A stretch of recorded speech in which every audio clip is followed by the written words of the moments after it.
Hey y'all, it's Shirley Neighborhood Therapist. So, something has been on my mind for the last couple of days, and I wanted to share it with y'all. So, recently we took our oldest daughter on a guided college campus tour of Howard University. That's where she wants to go. That is likely where she will be going.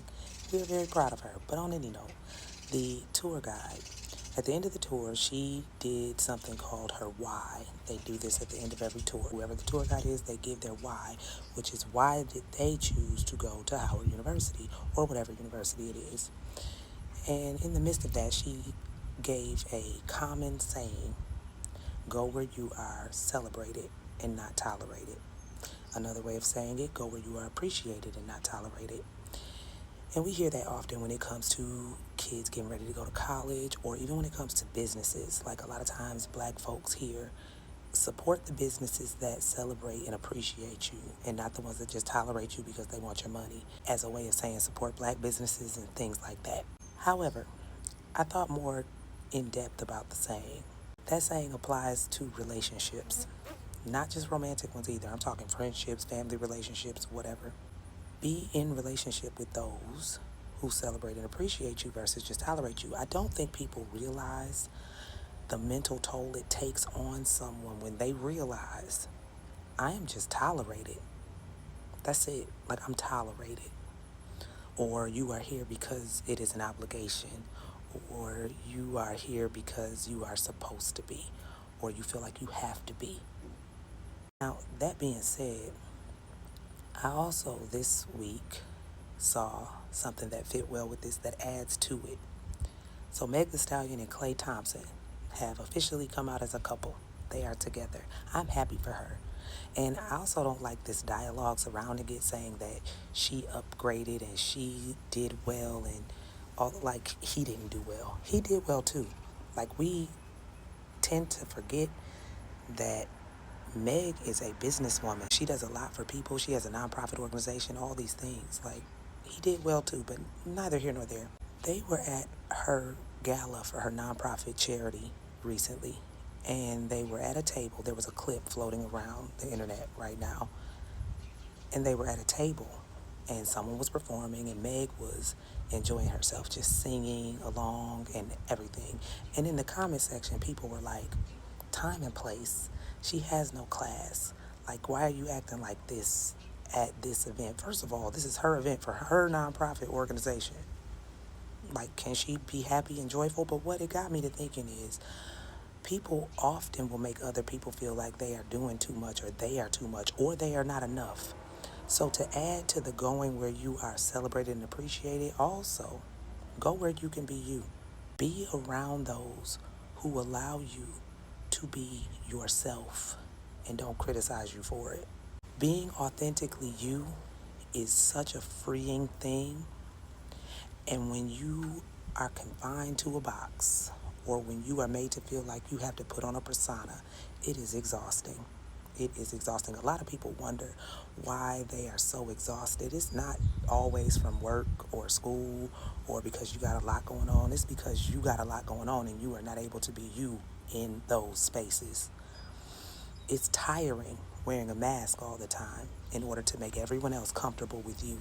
So whether you are looking for a partner or a group of friends or within your family, ask yourself that question: am I able to be in spaces with these people who I love, who love me, and just be me? Or do they love a version of me that is the version I present in order to be accepted? So, yeah, go where you are appreciated and celebrated, but also go where you can be authentically you at all times. And this is not to say that you are above criticism. People who love you will criticize you, and that is called constructive criticism. We all know that, right? However, if you find that over 90% of the time you are being criticized in any given situation or relationship, maybe you need to analyze it a little bit.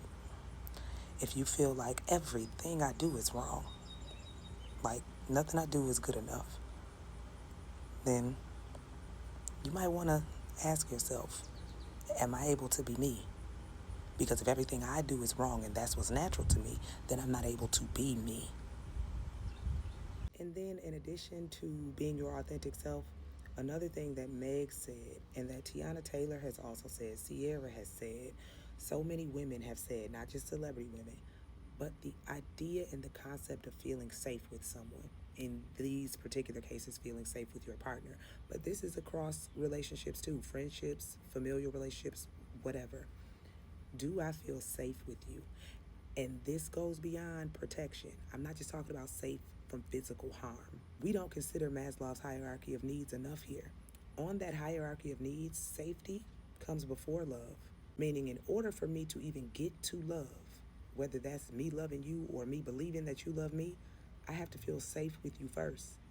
And what safety means in this context that I've talked about on this video is safe to be myself. Am I safe to be me with you? Or am I going to be made to feel that me is too much, or me is not enough, or me is not good enough, or me does not do this right or that right? Like, am I safe to be just me? Because get this, if I'm not safe to be just me, then who is it that you love? You love a version of me. You love a mask of me. You love a persona of me, a facade of me, but you don't even know me to love me because I don't feel safe enough to be me around you. So consider that part too. Going places and being with people and in relationship with people where you feel celebrated, appreciated, and safe. Because then and only then will you genuinely feel love and be able to love fully. And this is not to say that you don't love people and people don't love you. This is going into a higher form of these things. Like, we all love people and we all know people who love us. At least I hope so. Ideally, that is the case, is that we feel loved and we love others. However, fully, there are levels to that. The safer I feel, the more vulnerable I'm able to be, the more myself I'm able to be, the more fully I can love you, the more fully you can love me, because now you know the real me versus the me that I present in order to know that I am accepted. All right, y'all. I hope y'all have a beautiful, wonderful rest of y'all day, and I will holler at y'all later.